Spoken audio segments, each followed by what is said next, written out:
जब किसी sports match में कोई रेफरी किसी एक टीम की तरफ बायस्ड हो या दूसरी टीम की तरफ वो डिस्क्रिमिनेटरी हो, तो ऐसे मैच को हम एक फेयर मैच नहीं कहते।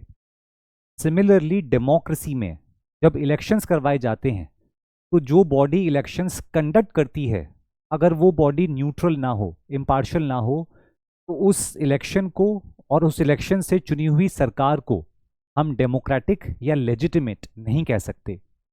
And the legitimacy of the government is the hallmark of a true authentic credible democracy. पिछले कुछ दिनों में there have been certain question marks on the neutrality, impartiality of Election Commission of India, specifically the Chief Election Commissioner. And that is why the opposition parties have tried to bring resolution for the removal of our Chief Election Commissioner.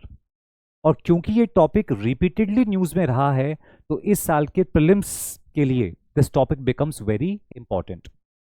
Now remember that the removal of Chief Election Commissioner is different from the removal of remaining two election commissioners, because the removal of Chief Election Commissioner is same as removal of a Supreme Court judge, whereas for the removal of election commissioners there is no such requirement, and the remaining two election commissioners can be removed by the President of India on recommendation of Chief Election Commissioner.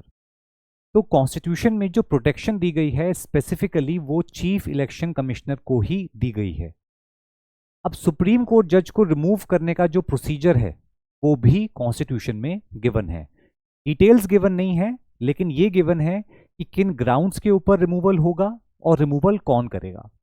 तो remember, the removal of Supreme Court जजेस, the removal of chief justice of India, the removal of high court जजेस, the removal of chief justice of high courts, the removal of CAG, and now for our current topic the removal of chief election commissioner. इन सबका removal process same होता है. तो ज़रूरी नहीं है कि यूपीएससी चीफ इलेक्शन कमिश्नर के रिमूवल से ही क्वेश्चन पूछे, वो इनमें से किसी के भी रिमूवल को लेके क्वेश्चन पूछ सकता है. अब प्रोसीजर क्या है? सबसे पहले ground. The ground for the removal of all these officials is proved misbehaviour, proved misbehaviour और इनकैपेसिटी और incapacity. Now please remember, constitution में ये ग्राउंड्स दोनों गिवन हैं, लेकिन कॉन्स्टिट्यूशन में इन दोनों ग्राउंड्स की डिटेल्स या एक्सप्लेनेशन गिवन नहीं है. That means, what do you mean by misbehaviour, what kind of misbehaviour और what kind of incapacity, that has not been explained in the constitution. The details of what constitutes misbehavior and what constitutes incapacity is not given.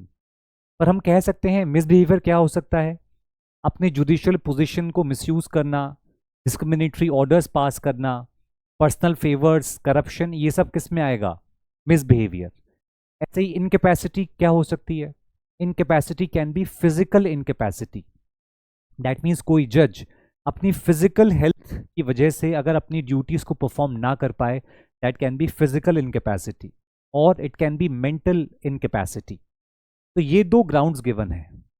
तो the constitution says that all these functionaries, supreme Court जजेस, chief election commissioner, जजेस of high courts, CAG etcetera, they can be removed by the President of India, but before that both houses of parliament have to pass a resolution with special majority.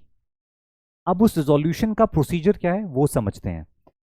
सबसे पहले इस पूरे procedure को initiate करने के लिए आपको कम से कम 100 MPs का सपोर्ट चाहिए लोकसभा में, और कम से कम 50 MPs का आपको सपोर्ट चाहिए राज्यसभा में.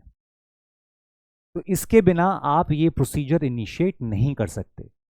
इसका मतलब हमारे जजेस को, चीफ इलेक्शन कमिश्नर को जो पहली प्रोटेक्शन मिली है वो मिली है at the stage of introduction of the motion. क्योंकि आप मोशन को इंट्रोड्यूस ही नहीं कर सकते अगर आपके पास 100 एमपीज का सपोर्ट नहीं है लोकसभा में, या 50 एमपीज का सपोर्ट आपके पास नहीं है राज्यसभा में। इसके बाद जो नेक्स्ट स्टेप है वो है प्रिसाइडिंग ऑफिसर की पावर।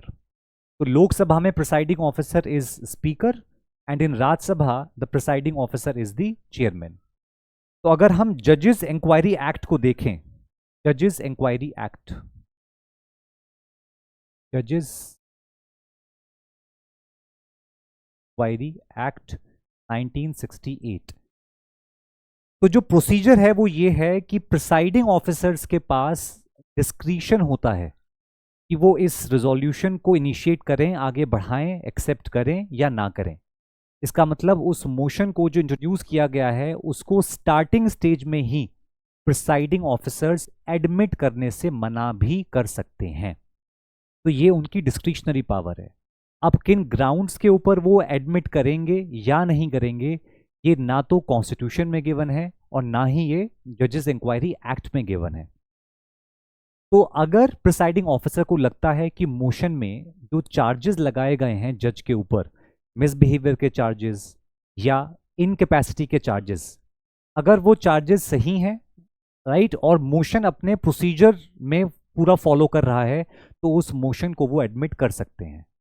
इसके बाद एक कमिटी बनाई जाएगी for the purpose of conducting the inquiry, because you all know कि इंक्वायरी किए बिना और उस जज को अपने डिफेंस में बोलने का मौका दिए बिना अगर आप उस जज को रिमूव करते हो, then that will be a violation of principles of natural justice, because every accused deserves a chance, deserves an opportunity to defend himself or herself.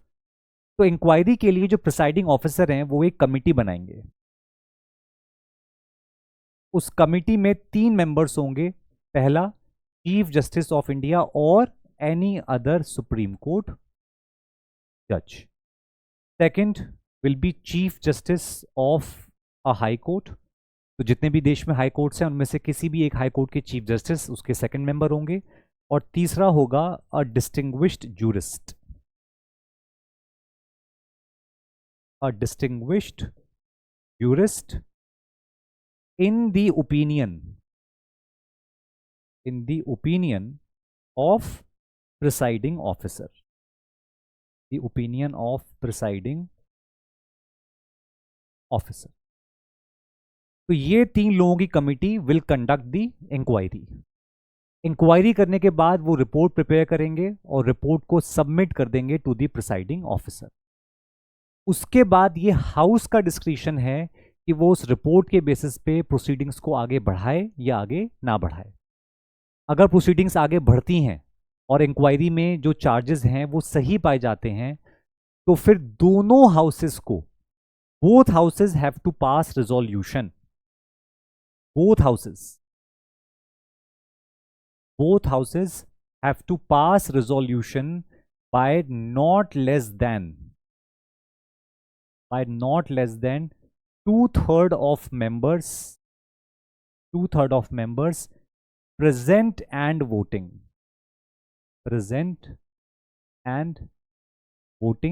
and a majority